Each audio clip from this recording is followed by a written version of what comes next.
Everyone, स्वागत है आप सबका आपके अपने चैनल sscupscpdf.com पे। तो गाइस, कैसे हैं आप सब? आई होप सो कि आपको हमारे साथ पढ़कर और टाइम टू टाइम टेस्ट देकर बहुत मजा आ रहा होगा और आपकी प्रैक्टिस में बिल्कुल A1 चल रही होगी। तो चलिए बच्चों, आज का जो सेशन होगा वो होगा हमारा अबाउट योर टेस्ट डिस्कशन। जो टेस्ट हमने आपका व्हाट्सएप प्लेटफॉर्म पे कंडक्ट कराया था, तो उनके सारे क्वेश्चंस के बारे में एकदम डिटेल में पढ़ेंगे कि उनके पीछे के कॉन्सेप्ट्स क्या थे, ताकि आपकी एक बार और रिवीजन हो जाए। क्योंकि जितनी बार आपकी रिवीजन होती है उतने ही ज़्यादा चांसेस होते हैं आपके गवर्नमेंट एग्जाम में सिलेक्ट होने के। प्लस उनके पीछे के कॉन्सेप्ट जानने के साथ साथ हम जानेंगे कि किसी भी क्वेश्चन को आप एलिमिनेशन मेथड का यूज़ करके कैसे अपने एग्जाम में अटेम्प्ट करेंगे। ठीक है, तो चलिए बच्चों, स्टार्ट करते हैं हम अपना आज का सेशन। और हाँ, हमेशा पूछती हूँ कैसे हैं आप सब, तो कभी तो बताया करो कि कैसे हैं आप सब। ठीक है, तो चलिए स्टार्ट करते हैं आज का डिस्कशन। चलिए फिर देखते हैं question number 1। The process of feeling one with another person usually resulting from liking और extreme regard for the other person. यहाँ पर देखिए, क्वेश्चन का मतलब समझिए। यहाँ पे आपको पूछा गया है कि जहाँ पर कोई भी एक इंसान किसी और इंसान की तरह महसूस करता है, और क्यों महसूस करता है, या तो उसे बहुत ज़्यादा वो इंसान पसंद है, या फिर कोई भी रीज़न हो कि वो उस इंसान की तरह रहना, बर्ताव करना महसूस करता है उसकी तरह। तो अब देखिए, ये क्वेश्चन आपका किससे रिलेट करता है बच्चों? इस तरह एक कॉन्सेप्ट आपको मैंने कहाँ पढ़ाए थे? डिफेंस मैकेनिज्म के अंदर पढ़ाए थे। तो डिफेंस मैकेनिज्म के अंदर मैंने आपको पढ़ाया था कि जहाँ पर कोई भी एक पर्सन किसी और की तरह बनने की कोशिश करे, चाहे किसी और की तरह तैयार होना हो, बोलना हो, अपना ड्रेसअप करना हो, तो वो हमारा कॉन्सेप्ट बच्चों आता है आइडेंटिफिकेशन के अंदर। तो यहाँ पर आपका ऑप्शन ए बिल्कुल करेक्ट होगा। ठीक है, चलिए एक बार बी सी डी ऑप्शन पे को रिवाइज कर लेते हैं, क्योंकि मैं हमेशा क्या बोलती हूँ, रिविजन है हमारा मकसद यहाँ पे। ठीक है, चलिए। डिस्प्लेसमेंट में क्या होता है बच्चों? विस्थापन में आप अपना एक जगह का गुस्सा किसी और इंसान पे निकालते हैं। ये सिर्फ एग्जाम्पल है, मतलब आपका एक जगह की जो फीलिंग है वो आप किसी और पर्सन के ऊपर उस फीलिंग को आप एक्सप्रेस करते हैं। ठीक है। प्रोजेक्शन में क्या होता है? अपनी गलतियों का भांडा किसी और के ऊपर फोड़ना, मतलब गलती तुम्हारी है लेकिन बोलोगे कि नहीं, तुम्हारी वजह से हुआ है ये। क्लियर। अगला है रिएक्शन फॉर्मेशन। इसमें होता है कि अगर आपको बहुत ज़्यादा गुस्सा आ रहा हो तो आप हंस के रिएक्ट करेंगे, अगर आप खुश हैं तो आप उदास होकर रिएक्ट करेंगे, मतलब बिल्कुल ही आप अपोजिट तरीके से रिएक्ट करते हैं यहाँ पे। क्लियर है यहाँ पे? चलिए क्वेश्चन नंबर 2 की तरफ बढ़ते हैं। The process of unwittingly attributing one's own trait attributes और सब्जेक्टिव प्रोसेस टू अदर। यहाँ पर क्या हुआ, आप किसी भी तरीके से, मतलब अपनी जो चीज़ें हैं, अपने जो लक्षण है, अपना जो पॉइंट ऑफ व्यू है सोचने का, वो किसी और पर्सन पे आप डाल देते हैं। तो यहाँ पर मैंने क्या बोला, जहाँ पर आप अपनी बातें, अपनी सोच अपने तरीके में नहीं रहने देते कि भैया मेरी गलती नहीं है। यहाँ पर देखिए, क्वेश्चन में यही चीज़ बोली है कि आप अपनी सोच को किसी और की सोच के ऊपर थोपते हैं। तो जहाँ पर भी अपनी बातों को किसी के ऊपर थोपते हैं तो उसको हम बच्चों बोलते हैं प्रोजेक्शन। क्या बोलते हैं हम इसे? प्रक्षेपण। तो यहाँ पर आपका ऑप्शन बी बिल्कुल करेक्ट आंसर होगा। ठीक है, क्लियर है? कोई परेशानी? अच्छा हाँ, क्वेश्चन नंबर 3 पे बढ़ने से पहले मुझे आपसे एक बहुत इंपॉर्टेंट डिस्कशन करना है कि आजकल मैं आपका ना थोड़ा सा ना पढ़ने का पैटर्न ऑब्जर्व कर रही हूँ। मैं सारे बच्चों की बात नहीं कर रही, लेकिन कुछ बच्चों को मैं देख रही हूँ कि वो क्या करते हैं। आपकी देखो क्लासेस होती हैं, रेगुलर होती है, आपका टाइम शेड्यूल फिक्स है कि आपकी क्लास किस दिन ट्यूसडे होएगी आपकी क्लास, देन थर्सडे होएगी, देन सैटरडे होएगी, देन आपका संडे हम टेस्ट कंडक्ट कराते हैं। ठीक है, आपके लिए हमने फिक्स किया हुआ है ताकि आप अपना टाइम उसी हिसाब से मैनेज करके पढ़ाई करें। लेकिन होता क्या है, बच्चे रेगुलर क्लासेस को अटेंड करते ही नहीं है। अगर सपोज हमने बोला है 21 से लेके 30 का टेस्ट है, तो बच्चे 21 से 30 तक की क्लासेस जब ही देखते हैं जब उनका टेस्ट होता है। क्या सिर्फ और सिर्फ टेस्ट के लिए ही पढ़ना आपका मकसद है? आप अपना एक चीज़ ना माइंड में बिठा के चलो, ये टेस्ट में आपका रैंक लाना या फिर इस टेस्ट में आपके full out of full marks लाना आपका गोल नहीं है। आपका गोल है जो आपके गवर्नमेंट एग्जाम होंगे उनको क्लियर करना आपका गोल है। लेकिन आप बस टेस्ट से पहले ही पढ़ते हो। जैसे आज आपका टेस्ट है संडे को, तो आप सब क्या है फ्राइडे से पढ़ना शुरू कर देंगे और 10 की 10 वीडियो 2 दिन में कर देंगे। ताकि आपको एकदम करंट चीजें याद रहे और आप टेस्ट में अच्छा परफॉर्म कर पाओ। लेकिन जब एग्जाम करने जाओगे तो पार्ट ए का इतना सिलेबस है, पार्ट बी का इतना सारा सिलेबस है, क्या 2 दिन पहले रिवीजन करके सारा कुछ आप टेस्ट अब वहाँ पे एग्जाम दे सकते हो? नहीं दे सकते ना। तो आपका टेस्ट हम क्यों रखते हैं? एक बार पहले तो आपने जिस टाइम पे आपकी क्लासेस शेड्यूल हुई है उस टाइम पर अपनी क्लास को अटेंड करो। देन दोबारा आपका टेस्ट इसलिए होता है ताकि आपकी दोबारा से रिवीजन की जा सके। आप लोग रिवाइज तो करना दूर की बात है, आप में से कुछ बच्चे पहली बार ही उस वीडियो को उस टाइम पे देखते हैं। आज आपने 10 क्लासेस देख ली, 4 दिन बाद याद रहेगा उन 10 क्लासेस में क्या देखा था? तो फायदा क्या हुआ आपका एक शेड्यूल बनाने का? सीधा मैं भी एक दिन में 10-10, 20-20 क्लासेस आपके लिए कर देते हैं अरेंज, आप फटाफट करके अपना कोर्स खत्म कर लीजिए। फायदा क्या है? एक चीज याद रखना, एंड में भी यही बोलूंगी, जितनी ज्यादा रिवीजन होती है उतने ज्यादा चांस होते हैं आपके सिलेक्ट होने में। पढ़ते सब हैं लेकिन जो सबसे ज्यादा रिवीजन करता है सिलेक्शन उसका होता है। अंतर यही होता है दो इंसान के पढ़ने में, एक 2 या 3 बार पढ़ के चीजों को साइड कर देता है और दूसरा पर्सन कम से कम 7 to 8 टाइम्स हर चीज को रिवाइज करता है, जब जाके उसका सिलेक्शन होता है। तो जो बच्चे चाहते हैं कि उनका सिलेक्शन हो तो इस एडवाइस को मान लिया जाए। क्लासेस के टेस्ट के टाइम पे ही वीडियो ना देखी जाए, रेगुलर टाइम पे देखो, देन दोबारा टेस्ट के टाइम पे विजिट करो। इससे आपके कॉन्सेप्ट और ज्यादा पक्के होते हैं। ठीक है, क्लियर है? चलिए क्वेश्चन नंबर 3 देखते हैं। A defence mechanism that occurs when one attempt to explain failure और shortcoming by attributing them to more acceptable causes. अब देखो बच्चों को ना बहुत ज्यादा कंफ्यूजन होती है प्रोजेक्शन में और इस प्रकार के क्वेश्चन में। इसमें भी बहुत से बच्चे प्रोजेक्शन टिक किया होगा। जिन जिन बच्चों ने क्वेश्चन नंबर 3 का आंसर प्रोजेक्शन लगाया है वो कमेंट सेक्शन में कमेंट करके बताएंगे। ठीक है, चलिए अब देखो ध्यान से समझना। इसमें बोला है कि वो कौन सा डिफेंस मैकेनिज्म है जहां पर कोई अपनी कमियां या फिर अपनी गलतियों को छुपाने के लिए कोई दूसरा एक अच्छा कारण देता है। अब देखो डिफरेंस समझो। प्रोजेक्शन में क्या होता था, आप अपनी गलती का जो भांडा मतलब कह लो, जो गलती का अपना टोकरा है वो किसी और के सर पे रख देते थे। लेकिन इस क्वेश्चन में क्या बोला है, अपनी गलतियों को छुपाने के लिए आप कोई एक और बेहतर रीजन देते हैं। जैसे कि मैंने आपको क्लास में क्या पढ़ाया था कि अरे तुम इतने मोटे हो रहे हो, तुम इतना ज्यादा वेट गेन कर लिया है तो तुम डोनट्स क्यों खा रहे हो? तो आपने बोला अरे नहीं यार, डोनट्स में इसलिए नहीं खा रहा, डोनट इसलिए खा रहा हूँ कि इसकी अच्छी बात यह है कि ना पूरा नहीं होता है, बीच में से खाली होता है, तो थोड़ा सा ही खाना पड़ेगा। अब इसके लिए मुझे इसको पूरा ही खाना पड़ेगा ना। तो क्या हुआ, अपनी कमी को छुपाने के लिए कोई एक ज्यादा बेहतर रीजन उसने देना चाहा। तो ये आता है बच्चों आपका रेशनलाइजेशन के अंदर। तो यहाँ पर आपका ऑप्शन सी बिल्कुल करेक्ट होगा। ठीक है, क्लियर है यहाँ तक? चलिए क्वेश्चन नंबर 4 देखते हैं। A defense mechanism by which people push unacceptable anxiety provoking thoughts and impulses into the unconscious to avoid confronting them directly। आप बताइए वो कौन सा डिफेंस मैकेनिज्म है जहां पर कोई भी पर्सन जिस बात से उसको परेशानी हो रही है, उसको एंजाइटी हो रही है, उस बात को वो कहीं दबा देता है, मतलब उस बात को वो फेस नहीं करना चाहता। तो आपको मैंने क्या पढ़ाया था कि जहां पर भी आप अपने फीलिंग्स को दबा देते हैं, यानी कि ताकि आपको उनको सोच के परेशानी ही ना हो, तो वो चीज़ आती है बच्चों आपकी रिप्रेशन के अंदर। तो यहाँ पर आपका ऑप्शन बी बिल्कुल करेक्ट होगा। ठीक है, क्लियर है यहाँ तक? चलिए question number 5। A defense mechanism that involves a return to behavior characteristics of an earlier stage। आप एक डिफेंस मैकेनिज्म बताइए जहां पर आप उस चीज से डील करने के लिए आप अपने लाइफ में पहले पीछे की तरफ चले जाते हैं। ठीक है, the term is also used in statistics, और जो इसका आंसर है ना उसी टर्म को आप लोग स्टैटिस्टिक्स में भी यूज करते हैं। देखिए ये चीज़ तो आपको सिर्फ कंफ्यूज करने के लिए दी हुई है कि एक तरीके से हिंट देने के लिए कह लीजिए, अगर आप इकोनॉमिक्स से रिलेट करते हैं, या फिर बेसिकली आपको सिर्फ और सिर्फ पजल करने के लिए ये सेंटेंस दिया गया है।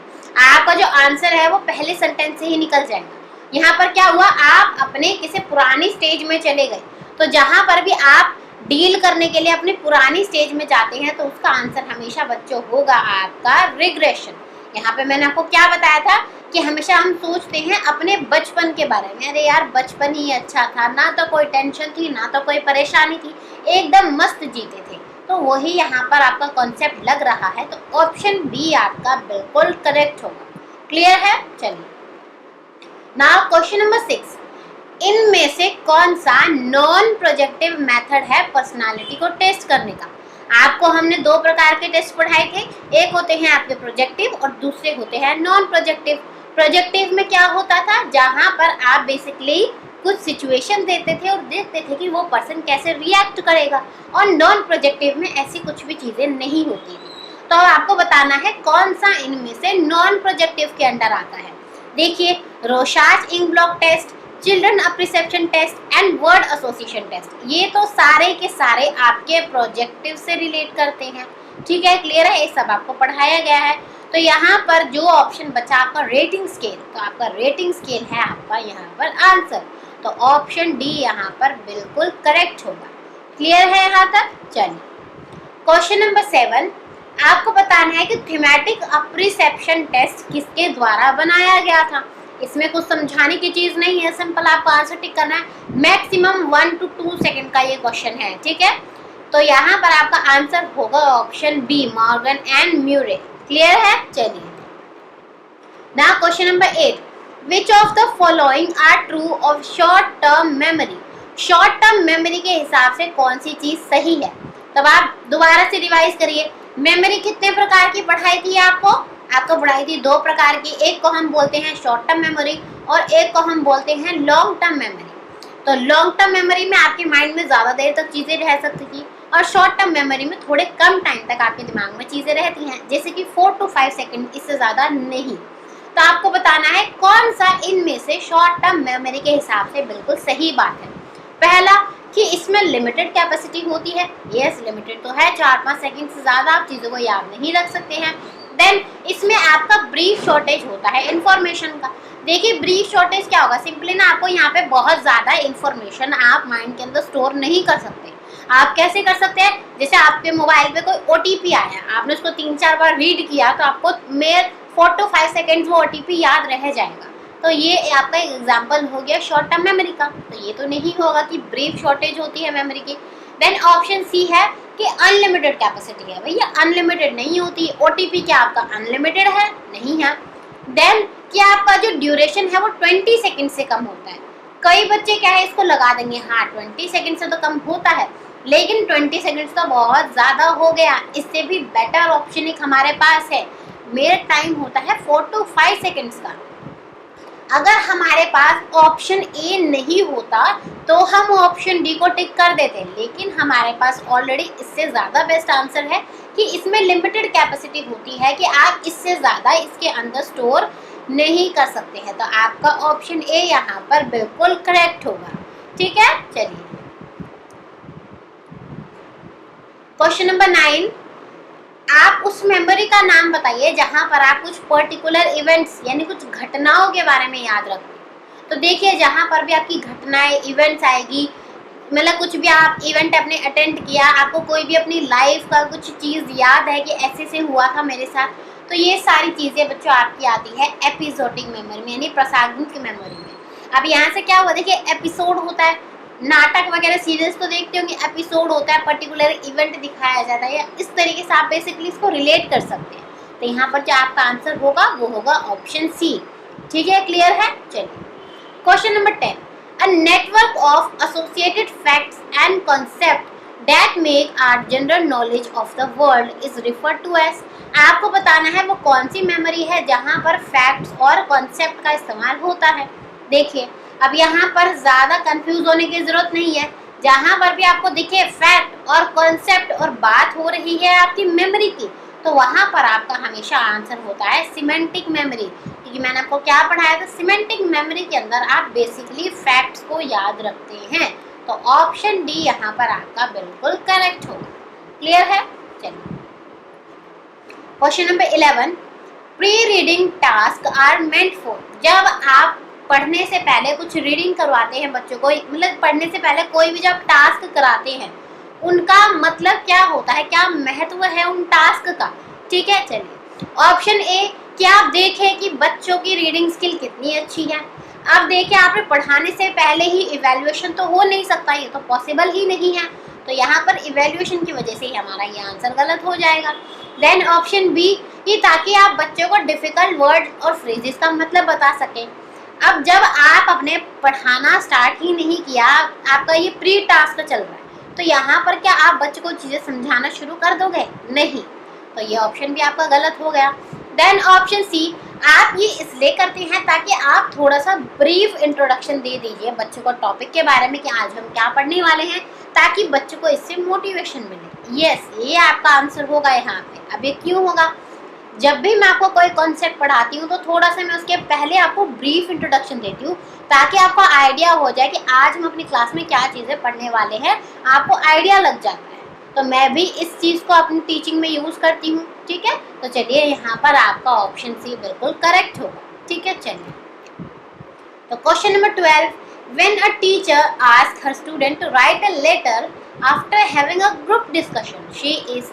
जब एक टीचर बोलती है अपनी क्लास में, एक एक्टिविटी देती है कि आपको जो है एक लेटर लिखना है जब आप सब ग्रुप में डिस्कस कर लेंगे उसके बाद, तो यहाँ पर टीचर क्या करना चाह रही है?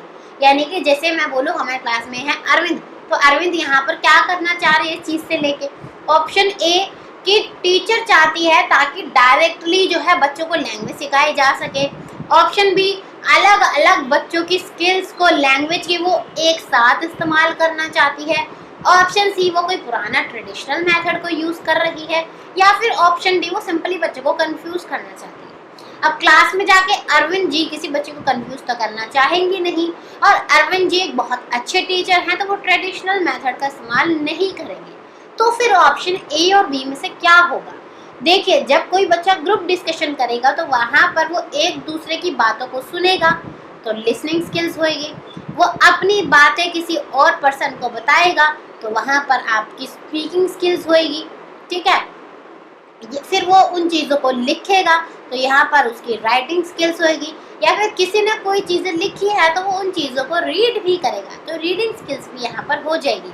तो आप देखिए यहाँ पर सारे के सारे स्किल्स एक साथ यूज़ हो रही हैं इस कंडीशन की वजह से।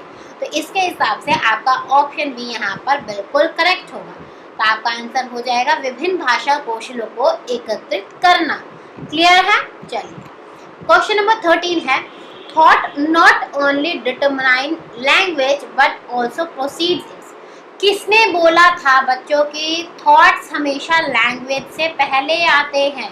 तो ये चीज़ मैंने आपको पढ़ाई है, थॉट्स लैंग्वेज से पहले आते हैं। इस चीज़ को बोला था बच्चों जीन पियाजे ने। तो आपका ऑप्शन ए यहाँ पर बिल्कुल करेक्ट होगा। ठीक है, क्लियर है? चलिए क्वेश्चन नंबर 14, आपको ना यहाँ पर मैंने कुछ लैंग्वेज के आपको मैंने सिस्टम पढ़ाए थे, तो आपको मैच करना है कि कौन सा किससे रिलेट करता है। ठीक है, सबसे पहला है मीनिंग ऑफ वर्ड्स, जहाँ पर आपने जो सेंटेंस बनाया है उन सब का कुछ मीनिंग बने।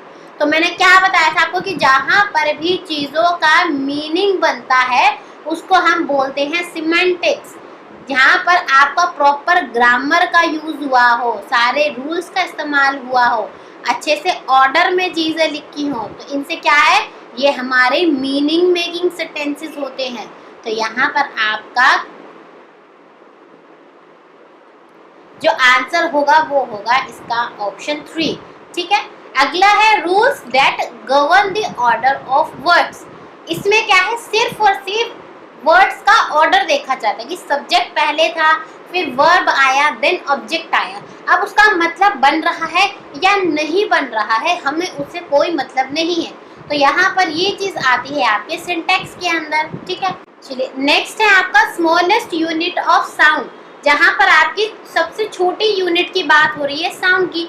तो वो आपकी क्या होती है, वो होती है फोनोमे। जैसे कि आपके अ, ब, मतलब क, ड, जो भी आपकी साउंड्स होती है बेसिकली वो आपके फोनोमे के अंदर आती है। नेक्स्ट है आपका जहाँ पर आपका सबसे छोटा यूनिट है जहाँ पर किसी भी चीज़ का मीनिंग बने। तो जहाँ पर भी मीनिंग बनता है तो वो वर्ड्स के द्वारा बनेगा। तो सबसे छोटा आपका पूछा है तो वह आपका आ जाएगा मॉर्फोमे के अंदर। तो आपका देखिए यहाँ पर सीरीज क्या बना, ये बना 3, 4, देन 2 एंड 1। तो ये आपका देखिए ऑप्शन ए यहाँ पर बिल्कुल करेक्ट है।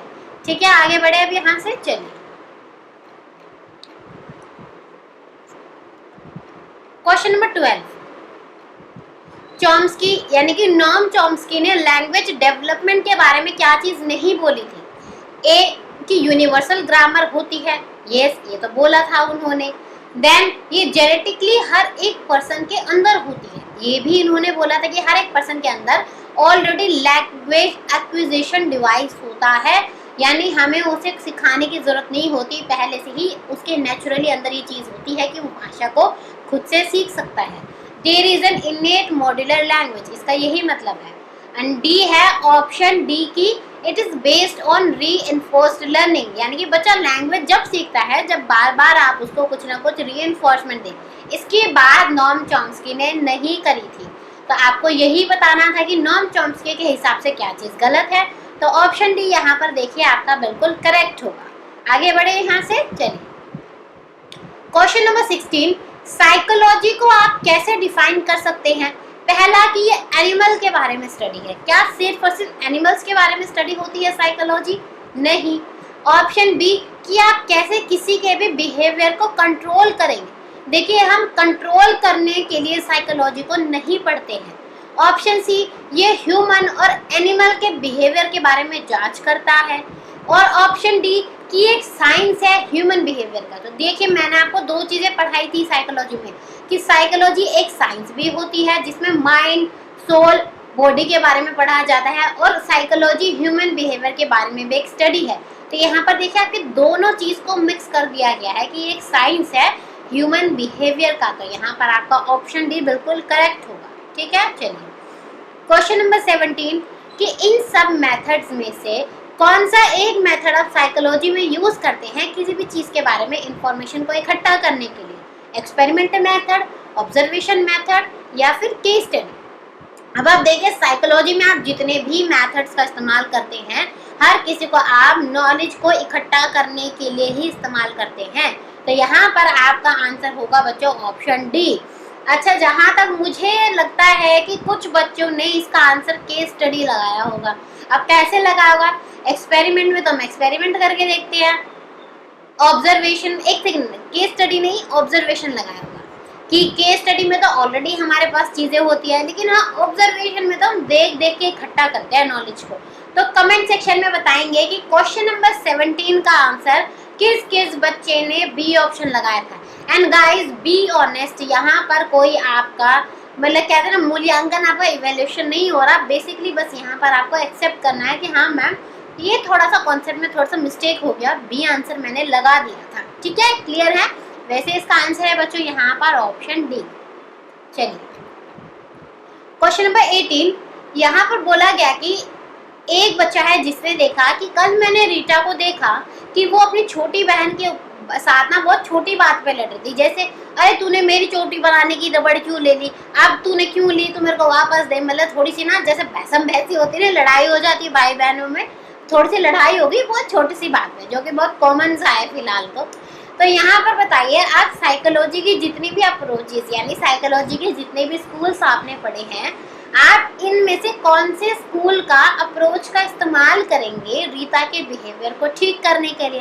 पहला कॉग्निटिव अप्रोच। तो आप देखिए यहाँ पर दिमाग मेंटल रूपी चीज़ की तो कोई बात नहीं हो रही, यहाँ पर बिहेवियर की बात हो रही है, तो कॉग्निटिव अप्रोच नहीं होगा।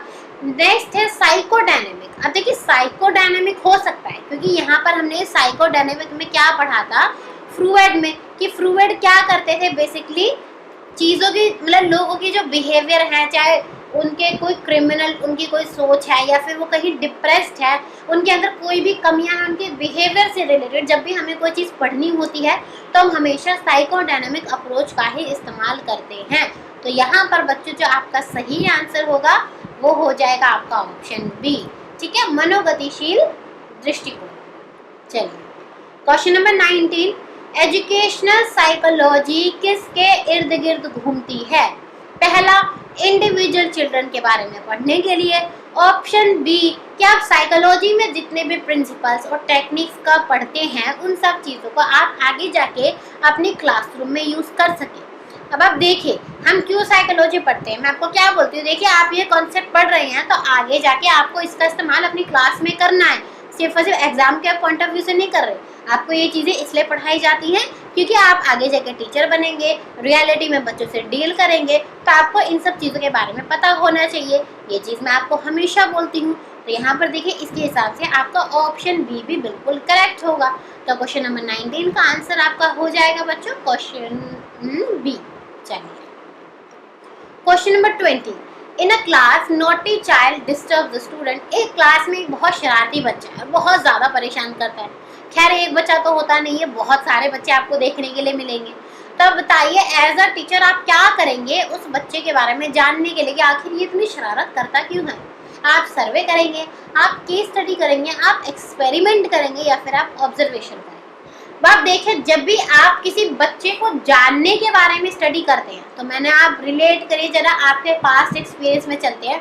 मैंने आपको एग्जांपल दिया था ये वाला कॉन्सेप्ट पढ़ाते समय कि आपकी क्लास में एक बच्चा है जो पहले बहुत होशियार हुआ करता था लेकिन अब उसके मार्क्स दिन पर दिन कम होते जा रहे हैं। तो एज अ टीचर आप क्या करेंगे, आप करेंगे कि आप उसकी पुरानी सारी रिपोर्ट कार्ड्स को चेक करेंगे, आप उसके प्रीवियस जो क्लासेज हैं उनके सब टीचर से बात करेंगे।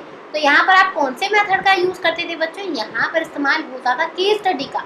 तो जहाँ पर भी आप बच्चे की प्रॉब्लम को जानने के बारे में स्टडी करते हैं तो वहाँ पर बच्चों केस स्टडी मेथड का इस्तेमाल होता है हमेशा।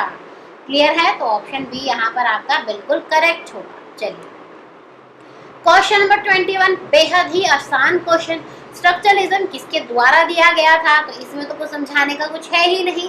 ऑप्शन ए वुंड द्वारा ये दिया गया था। चलिए question number 22, attend to the working of one's own mind in a systematic way. जब आप खुद के माइंड के बारे में समझे कि कैसे काम करता है तो ये क्या कहलाएगा। अब देखिए यहाँ क्या कर रहे हैं, खुद के बारे में चीज़ों को जान रहे हैं। तो यहाँ पर क्या हो रहा है आपका बच्चों, सेल्फ ऑब्जर्वेशन हो रहा है। और जहाँ पर भी सेल्फ ऑब्जर्वेशन की बात आपको करी जाती थी वो रिलेट करता है आपका इंट्रोस्पेक्शन से। तो आपका यहाँ पर ऑप्शन ए बिल्कुल करेक्ट होगा। क्लियर है? चलिए क्वेश्चन नंबर 23, इनमें से कौन सा मेथड हमारी एजुकेशनल साइकोलॉजी को एक साइंस बना देता है कि हाँ हमारी साइकोलॉजी भी एक तरीके की साइंस है। पहला ऑब्जर्वेशन, दूसरा clinical, C survey and D experimental method. अब देखिए यहाँ पर आप सीधा रिलेट करेंगे एक्सपेरिमेंटल से। एक्सपेरिमेंट में आप क्या करते हैं बच्चों, कॉज एंड इफेक्ट जानने की कोशिश करते हैं। मतलब कि अगर आप कोई चीज़ करते हैं तो उसका उस चीज़ पर क्या फ़र्क पड़ेगा। और सेम चीज़ें आप साइंस के सब्जेक्ट में भी करते हैं, साइंस के फील्ड में भी करते हैं। तो यहाँ पर एक्सपेरिमेंटल मेथड ही हमारी साइकोलॉजी को एक साइंस का रूप दे देता है। तो ऑप्शन डी यहाँ पर आपका बिल्कुल करेक्ट होगा।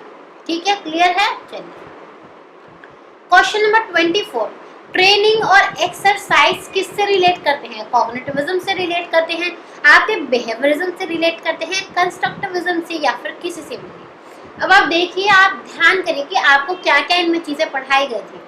कॉग्निटिविज्म में आपको पढ़ाया गया था कि किसी के भी जो डेवलपमेंट होती है वो माइंड की वजह से होती है। ठीक है? बिहेवियरिज्म में हमने दो थ्योरीज के बारे में पढ़ा था, एक पढ़ी थी क्लासिकल कंडीशनिंग और एक हमने पढ़ी थी बच्चों ऑपरेशनल कंडीशनिंग। अब यहाँ पर हमने क्या बोला था कि बेसिकली आप यहाँ पर बार बार एक्सरसाइज करेंगे, यानी ट्रायल, मतलब कि चीज़ों को बार बार करके देखेंगे, फिर आपको रीइंफोर्समेंट मिलेगा। तो यहाँ पर आपकी लर्निंग बिहेवियरिज्म में किसके हिसाब से होती थी, कितनी ज़्यादा बार बार चीज़ों को रिपीट करते हैं, ट्रेनिंग करते हैं, एक्सरसाइज करते हैं। तो देखिए आपका कहीं ना कहीं ये बिहेवियरिज्म से लिंक कर रहा है। तो यहाँ पर आपका ऑप्शन बी बिल्कुल करेक्ट होगा, क्योंकि देखिए क्या था आपका क्लासिकल कंडीशनिंग में भी जो डॉग है आप उसे बार बार जो है ट्रेन कर रहे थे कि जैसे ही फूड आएगा, बेल बजेगी तो वो सलाइवा सीक्रेट करना स्टार्ट करेगा। देन आपका जो दूसरा था उसमें क्या था, उसको लीवर को पुश करना था ताकि केज खुल जाए, वहाँ पर भी आप बार बार उसकी ट्रेनिंग करा रहे थे। तो बेसिकली ये किससे रिलेट करेगा, आपका बिहेवियरिज्म, यानी कि व्यवहारवाद आपका इसका यहाँ पर बिल्कुल सही आंसर होगा। ठीक है? एक सेकेंड, चलिए ऑप्शन बी आचरण कह लीजिए आप इसको, या फिर आप इसको व्यवहारवाद कह लीजिए।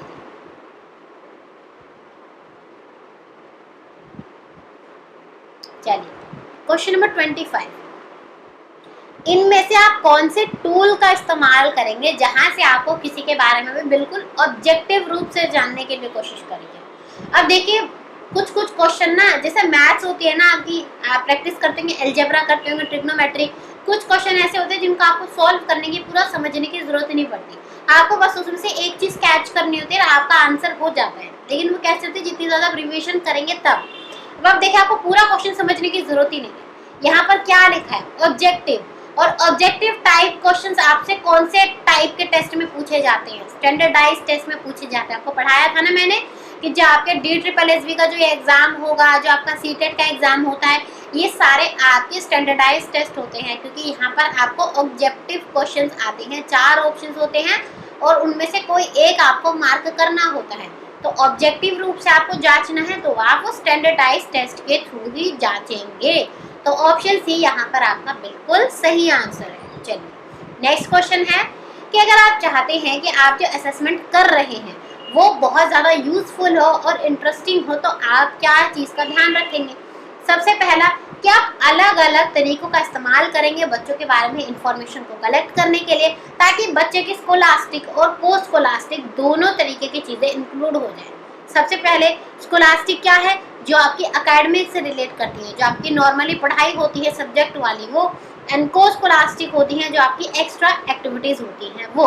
ऑप्शन ए आपका ये हो गया। ये तो बिल्कुल सही लग रहा है हमें, क्योंकि हमारा असेसमेंट जो भी बहुत ज़्यादा बेहतर बन पाएगा जब हम बच्चों की अलग अलग चीज़ों के बारे में जाने और स्कोलास्टिक और को स्कोलास्टिक दोनों चीज़ों को अपने साथ इंक्लूड कर लेंगे।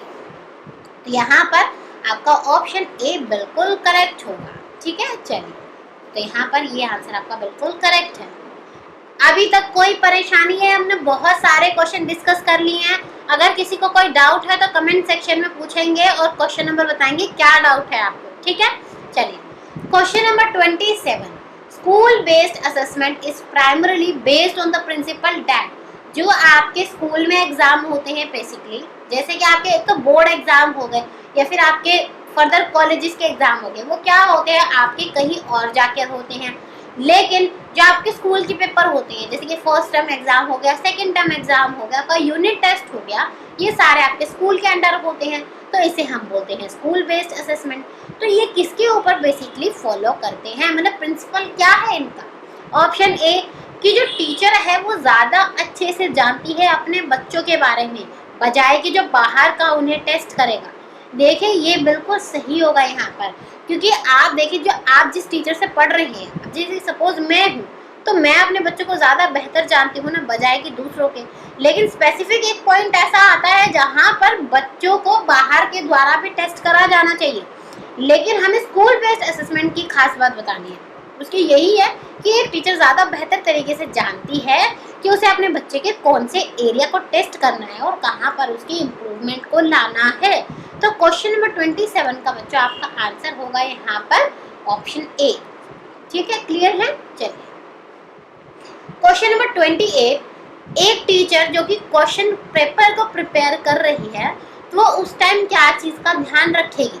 मतलब कि क्वेश्चन पेपर प्रिपेयर किया उसने और उसने देखा कि वो सपोज जो चीज़ को टेस्ट करना चाहती थी उस चीज़ को वो अपने उस क्वेश्चन पेपर के थ्रू टेस्ट कर सकती है, यानी कि उस टेस्ट पेपर को बनाने का जो मकसद था वो पूरा हो चुका है। तो यहाँ पर वो किस चीज़ से रिलेट करेगा। अब देखिए मैंने आपको 2 चीज़ पढ़ाई थी, एक पढ़ाई थी मैंने आपको रिलायबल और दूसरा पढ़ाया था वैलिडिटी। वैलिडिटी का मतलब होता है जो चीज़ आप चाहते हैं मेजर करना, आप उसी चीज़ को मेजर कर सकें। सबसे पहले तो हमारा आंसर यही होगा इसका, क्योंकि यहाँ पर इसी की बात हुई है। नेक्स्ट है यहाँ पर आपका रिलायबल।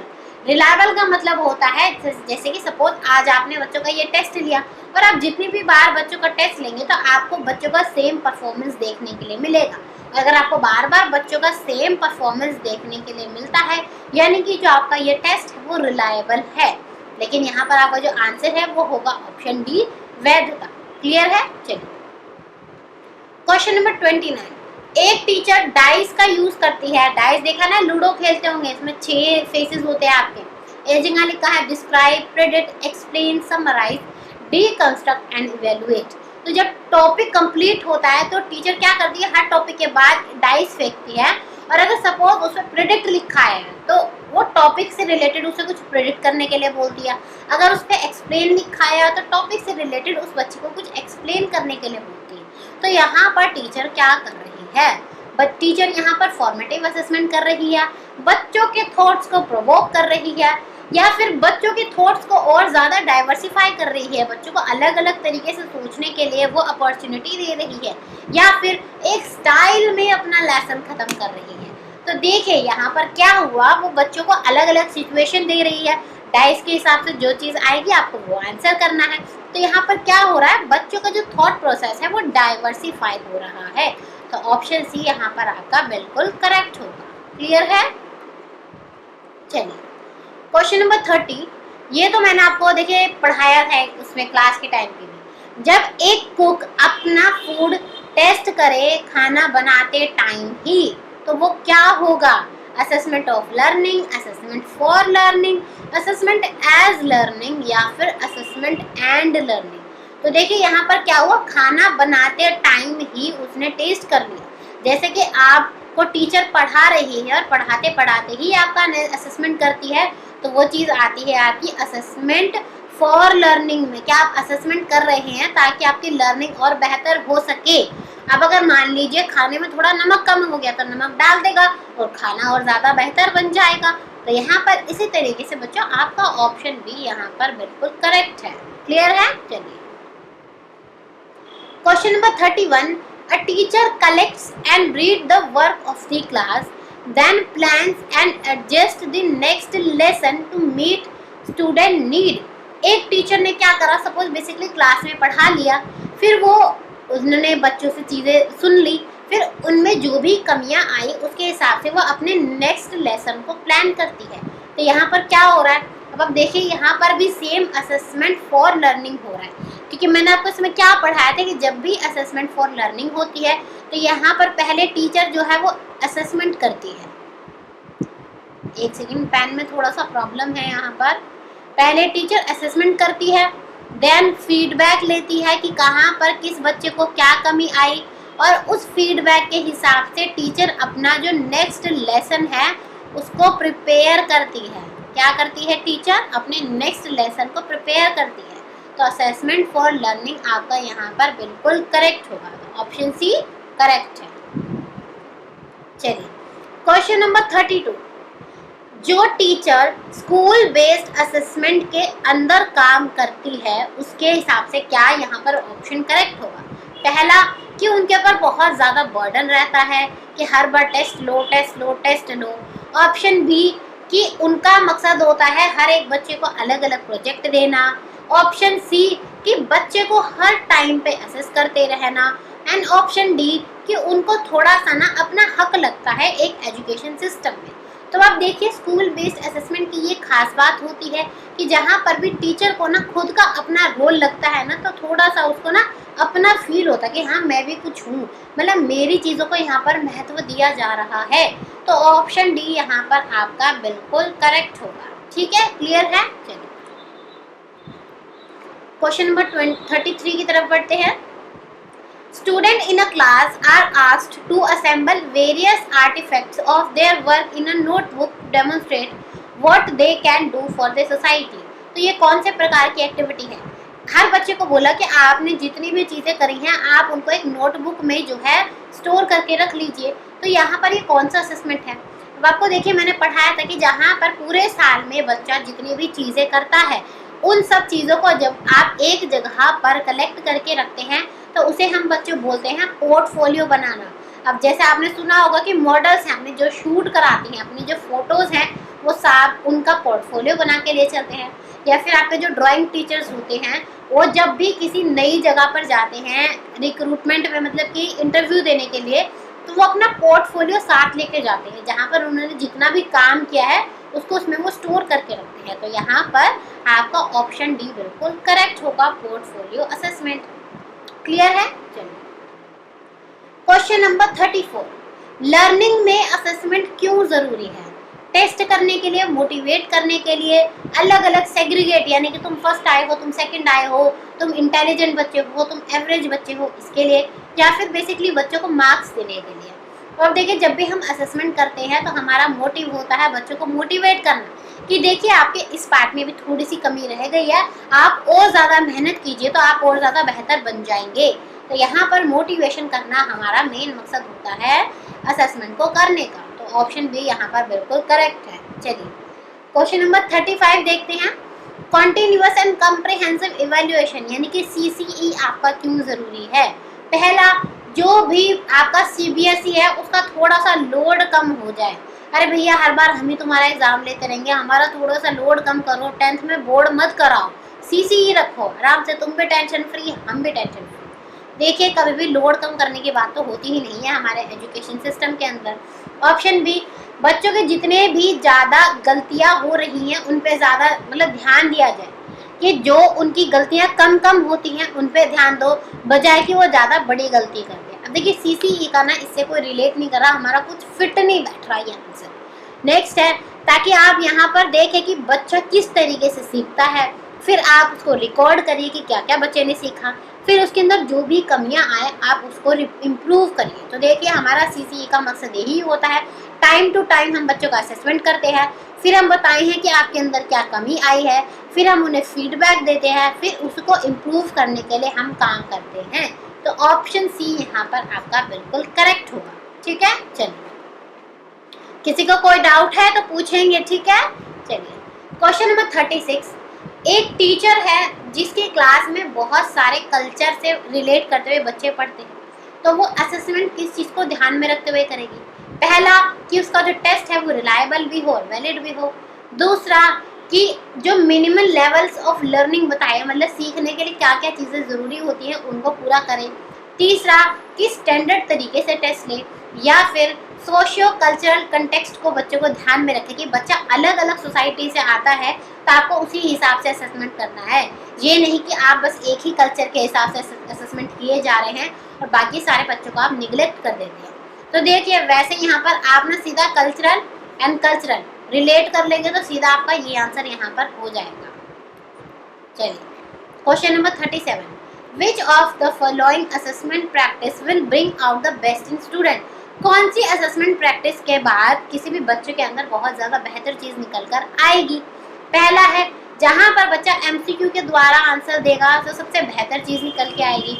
ऑप्शन बी, जहाँ पर बच्चों के कॉन्सेप्ट्स के बारे में समझा जाएगा, उन्हें बताया जाएगा कि देखिए इस क्वेश्चन को करने के और भी नए तरीके हो सकते थे, और भी तरीक़ों से आप बच्चों का असेसमेंट कर सकते हैं। देखिए ये बहुत अच्छा ऑप्शन है, क्योंकि हमारा असेसमेंट कब ज़्यादा बेहतर होगा? जब हम अलग अलग तरीके से बच्चे का असेसमेंट करेंगे, बच्चे के जितने भी कॉन्सेप्ट हैं उनको बताएंगे, देखो इस तरीके से भी क्वेश्चन हो सकता है, इस तरीके से भी क्वेश्चन हो सकता है। तो यहाँ पर आपका ऑप्शन बी बिल्कुल सही होगा। क्लियर है? आगे बढ़े यहाँ से। चलिए क्वेश्चन नंबर 38। समेटिव असेसमेंट जो आपके होते हैं उनका पर्पस क्या होता है? अब देखिए दो प्रकार के आपको पढ़ाएगा, एक होता है फॉर्मेटिव असेसमेंट और एक होता है आपका समेटिव असेसमेंट। क्लियर है? फॉर्मेटिव जो आपके टाइम टू टाइम होते हैं एंड समेटिव जो आपके टर्म एंड पे होते हैं।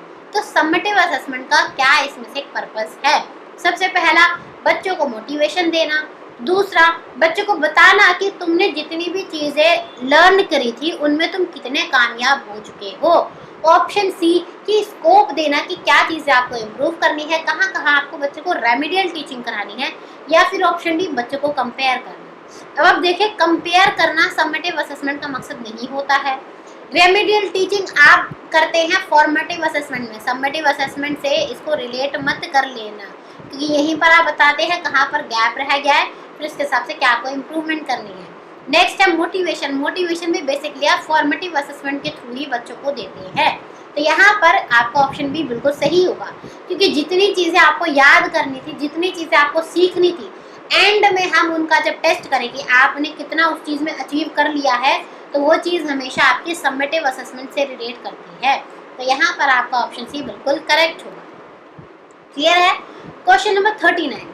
असेसमेंट एक टीचिंग लर्निंग प्रोसेस का इंटीग्रल पार्ट है, यानी इसी का एक हिस्सा है। क्यों? क्योंकि आज के टाइम पे मार्क्स ही ज़रूरी है। सबसे ज़्यादा मार्क्स सबसे ज़्यादा ज़रूरी नहीं होते, बच्चे की नॉलेज ज़रूरी होती है। अगला, बच्चों को जो है नंबर देने की ज़रूरत है ताकि उन्हें पता चल सके कि वो अपने पीयर के कंपैरिजन में कहाँ स्टैंड करते हैं। देखिए कंपैरिजन तो करना ही नहीं है, ये भी गलत हो जाएगा। अगला है, असेसमेंट की वजह से टीचर को पता चलता है कि बच्चे की लर्निंग कैसी हो रही है और उसकी लर्निंग के हिसाब से वो बच्चे को फीडबैक दे सके। तो देखिए असेसमेंट का हमारा यही मकसद होता है कि हम बेसिकली बच्चों को फीडबैक दें। तो ऑप्शन सी यहाँ पर आपका बिल्कुल करेक्ट हो जाएगा। ठीक है, चलिए 39 questions done and now last question for today discussion. Assessment by only paper pencil test. जब आप पेपर पेंसिल टेस्ट करते हैं तो वो असेसमेंट कैसा होता है? वो कंटिन्यूअस असेसमेंट होता है। कंटिन्यूअस असेसमेंट तो आपका देखिए फॉर्मेटिव असेसमेंट में होता है, और फॉर्मेटिव असेसमेंट में आपका सिर्फ और सिर्फ पेपर पेंसिल टेस्ट नहीं होता, वहाँ पे डिबेट भी होती है, क्विज भी होती है, तो ये इससे रिलेट नहीं करेगा। नेक्स्ट है, इससे बच्चे का होलिस्टिक असेसमेंट होता है। अब देखिए सिर्फ और सिर्फ पेपर पेंसिल टेस्ट से आप बच्चे का फिजिकल असेसमेंट कैसे करेंगे, आप बच्चे का इमोशनल असेसमेंट कैसे करेंगे? तो होलिस्टिक तो नहीं होगा, तो ये भी गलत हो गया। अगला है कि असेसमेंट को थोड़ा सा लिमिटेड कर दिया जाता है। ये बिल्कुल सही है, क्योंकि पेपर पेंसिल टेस्ट की वजह से आप सिर्फ बच्चों का जो कॉग्निटिव पक्ष है शायद उसको टेस्ट कर सकते हैं, या फिर बच्चे को कोई चीज़ कितनी आती है। तो यहाँ पर क्या हुआ, आप एक अंदर बाउंड्री के अंदर आ गए कि आप सिर्फ इतना ही टेस्ट कर सकते हैं, इससे बाहर आप कुछ भी टेस्ट नहीं कर सकते। आप क्या हो गया, आप एक लिमिट के अंदर आ गए। तो यहाँ पर आपका ऑप्शन सी बिल्कुल करेक्ट होगा। ठीक है, क्लियर है?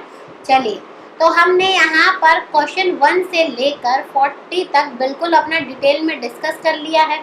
आई होप सो जितने भी बच्चों के जो भी कॉन्सेप्ट्स गलत हुए थे वो सब आपको क्लियर हो गए होंगे। ठीक है, अब हम मिलेंगे नेक्स्ट क्लास में। अच्छा चलिए, आप सब एक बच्चे काम करेंगे कि आपका जो जो क्वेश्चन गलत हुआ था आप बताएंगे कि उस क्वेश्चन में आपको क्या लगा कि आपका वो पर्टिकुलर क्वेश्चन क्यों गलत था, ताकि मुझे पता चले कि कहाँ पर आपको थोड़ा सा कॉन्सेप्ट समझने में प्रॉब्लम हो रही है। तो ये आपका आज का टास्क है। ठीक है, कमेंट सेक्शन में सब बच्चे इसको कमेंट करेंगे कि कौन सा क्वेश्चन गलत था और आपको क्या लगा कि आपने वो वाला आंसर इसका टिक किया। ठीक है, चलिए बच्चों, अब हम मिलेंगे अपनी नेक्स्ट क्लास में और पढ़ेंगे अपने कुछ और कॉन्सेप्ट, ताकि फटाफट हम अपना कोर्स को कंप्लीट करें, क्योंकि इसके बाद हमें दोबारा से बहुत सारी रिविजन करनी है। चलिए फिर, अगर आपको आज की क्लास पसंद आई हो तो इसे लाइक ज़रूर करें कि और कमेंट करके ज़रूर बताएं कि आपको क्या चीज़ अच्छी लगी, प्लस अपने नोन में इसको ज़रूर शेयर करें जितने भी टीचिंग एग्ज़ाम की तैयारी कर रहे हैं। तो चलिए मिलते हैं नेक्स्ट क्लास में, तब तक के लिए thank you and good bye.